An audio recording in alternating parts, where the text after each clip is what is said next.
안녕하세요. 자기 자식을 죽인 살인범의 자식을 입양하여 키우면서 자기 자식처럼 사랑하는 것이 인간으로서 가능할까요? 일본의 소설가 미우라 아야코가 지은 소설 빙점은 이런 본질적인 질문을 던지는데요. 이는 종교적인 이상과 인간적인 한계 사이의 간극을 보여주며 현대인들에게 자신의 윤리적 가치관에 대해 성찰할 기회를 제공합니다. 소설 빙점의 배경은 홋카이도 제2의 도시인 아사히카와인데 작가 미우라 아야코의 고향이기도 하다.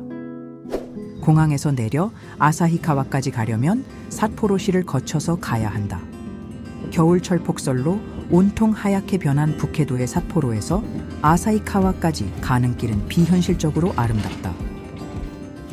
빙점의 저자인 미우라 아야코는 교직에 있다가 20대의 젊은 나이에 폐결핵에 걸립니다. 결핵은 호흡기 분비물로 옮겨지는 전염성 질환인데요. 폐나 신장이나 신경이나 뼈처럼 우리 몸속 거의 대부분의 조직이나 장기에서 병을 일으킬 수 있습니다. 저자 또한 결핵균으로 인해 뼈가 썩어 파괴되는 질환인 척추 카리에스까지 생기고요. 13년 동안 고통스러운 투병 생활을 했다고 합니다. 이렇게 아름다운 풍경과 부인을 위해 평생의 손과 발이 되었던 남편의 헌신적인 사랑이 병마의 고통 속에서도 한결같은 마음으로 작품을 썼던 미우라 아야코를 지탱하도록 힘이 되지 않았을까. 아사히카와에서 작은 병원을 운영하는 의사 게이조는 출장을 다녀온 어느 날에 사랑하는 외동딸인 루리코가 유괴당한다.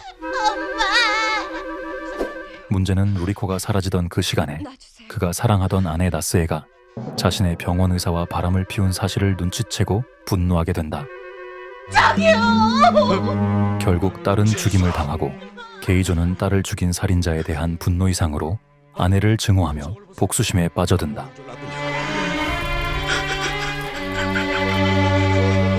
그는 자신의 딸을 죽인 살인자의 딸인 요코를 보육원에서 데려와 사실을 숨긴 채 아내에게 기르게 한다.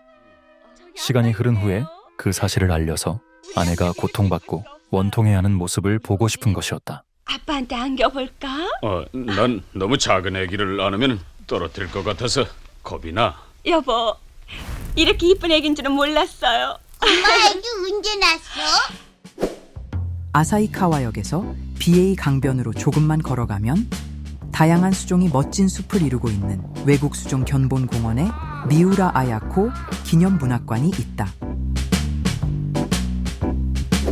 이곳에 작가를 사랑하는 독자 15,000여 명이 2억 엔이라는 기금을 모아 기념문학관을 지었다고 한다. 문학관을 개관한 다음 해 그녀는 세상을 떠났다.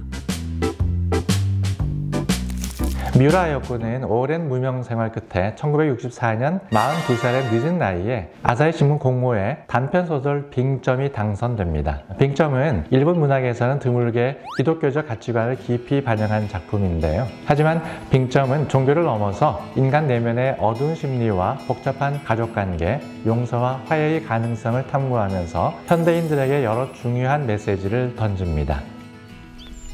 나스에는 어느 날 친구에게 보내는 남편의 편지를 보고 요코가 자신의 딸을 죽인 살인자의 딸이라는 사실을 알게 되고는 큰 충격을 받는다.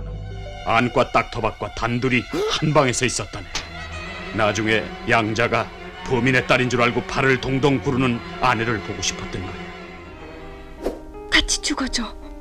하지만 나스에는 그런 내색을 전혀 하지 않고 요코를 눈치채지 못하게 교묘하게 구박하기 시작한다. 죽어줘! 엄마 무서워.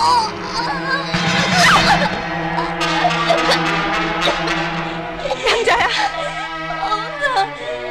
엄마가 잘못했어. 그러나 요코는 꿋꿋이 자라서 기타하라라는 청년과 사랑에 빠지게 된다. 말하기 거북한 게 있는데. 상관없습니다. 나스에는 요코의 행복을 질투하여 어느 날 기타하라 앞에서 요코의 정체를 폭로한다. 양자 아버진 우리 진숙이를 지킨 범인이야.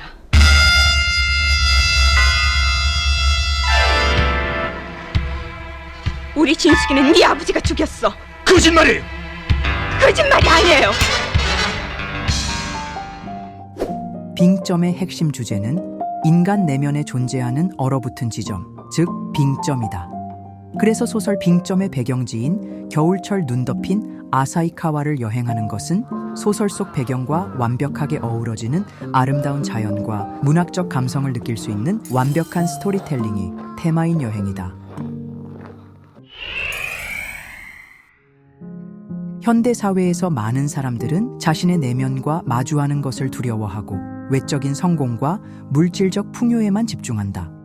그러나 빙점은 우리에게 자신의 내면을 들여다보고 자신 안에 있는 어둡고 불이한 감정들과 마주할 것을 권한다. 우리가 여행을 하는 이유는 우리의 내면을 들여다보고 성찰하기 위해서이다. 문학관 옆에 강가를 향해 눈 덮인 숲속을 걷다 보면 이 소설 속의 감정들을 느끼고 성찰하게 된다. 소설 속 인물들은 모두 각자의 빙점과 싸웁니다. 병원장 게이조는 외도를 의심한 아내에 대한 복수심으로, 나스에는 자신의 실수로 딸을 잃은 죄책감과 요코에 대한 증오로, 요코는 자신의 출생에 대한 고뇌 등으로 각자의 내면에서 얼어붙은 감정이 있습니다. 이는 현대인들도 마찬가지입니다. 우리 모두는 내면에 해결되지 않은 감정과 트라우마 그리고 분노와 죄책감 등을 안고 살아가죠. 빙점은 이러한 감정들을 인식하고 마주하는 것이 정신적인 건강을 지키는 첫걸음임을 상기시키는데요. 이것이 빙점이 가지는 의미인 것 같습니다.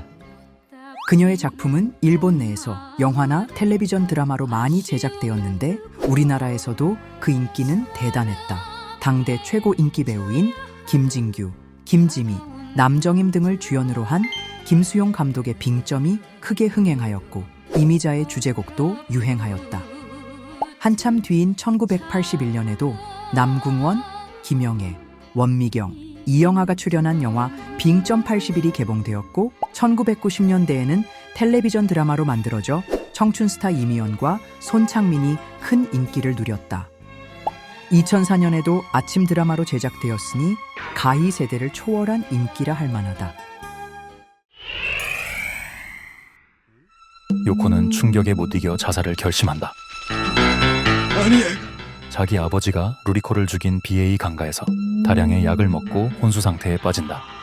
유서를 발견한 이복 오빠 도우루 덕분에 응급치료를 받은 요코는 의식을 되찾을 희망이 보이면서 이 소설은 끝난다.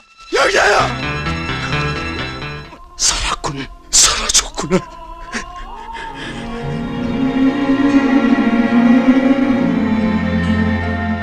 뮤라 아야코가 삶의 마지막까지 추구했던 인간은 어떻게 살아가야 좋을까라는 질문은 오늘날 우리에게도 여전히 중요한 화두입니다.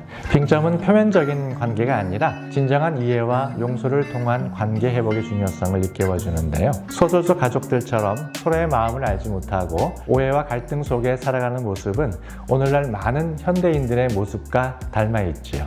소설 속에서 매일 보고 지내는 사람의 마음조차도 우리는 알 수가 없다는 문장은 가족 간의 진정한 소통의 중요성을 이야기해 줍니다. 저는 의학적으로도 트라우마가 얼마나 무서운지를 말하고 싶은데요. 루리코의 죽음은 가족 모두에게 트라우마로 작용합니다. 이 트라우마는 해결되지 않고 가족 구성원들 사이에서 복잡한 감정과 행동으로 오랜 시간 동안 표출됩니다. 현대 심리학에서도 해결되지 않은 트라우마가 세대를 넘어 전이될 수 있음을 이야기하는데요. 빙점은 이러한 트라우마의 인식과 치유의 중요성을 상기시키는 아주 좋은 내용이라고 생각합니다. 60년 전에 발표된 빙점을 지금 다시 소개하는 이유는요. 이 책이 이야기하는 본질은 그때나 지금이나 똑같다고 생각해서입니다. 그래서 가족 간의 관계에서 오는 고통으로 힘들어하는 분들에게 이 책을 한번 읽어보시라고 꼭 추천드리고 싶습니다.